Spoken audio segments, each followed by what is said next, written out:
Deuxième problème sur l'énergie potentielle élastique. Si la constante de rappel d'un ressort est de 325 Newton par mètre, quelle est la longueur dont il faut étirer le ressort pour qu'il emmagasine 90 joules d'énergie? Donc, comme information, nous avons la constante de rappel d'un ressort K qui est de 325 Newton par mètre. Ensuite, le 90 joules, c'est de l'énergie parce qu'il est emmagasiné en un point et c'est de l'énergie potentielle élastique parce que c'est un ressort. Et on cherche de combien que le ressort s'est étiré, donc le delta X en mètres. On écrit en premier la formule de l'énergie potentielle élastique, qui est égale à une demi-K fois delta X au carré. On remplace ensuite nos données. 90 joules est égal à 1 demi fois 325 Newton par mètre fois delta X au carré. Donc là, on va faire le calcul ici. 1 demi fois 325 Newton par mètre.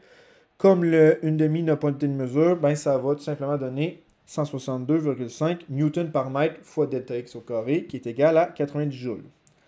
Ensuite, pour isoler le delta X au carré, je vais diviser par 162,5 Newton par mètre de chaque côté. Et on avait vu dans une vidéo précédente que ça va donner à la fin des mètres carrés, soit 0,55. Ensuite, on fait la racine carrée de chaque côté. Comme c'est un étirement, ça veut dire que c'est un delta X qui est positif, soit environ 0,74 mètres.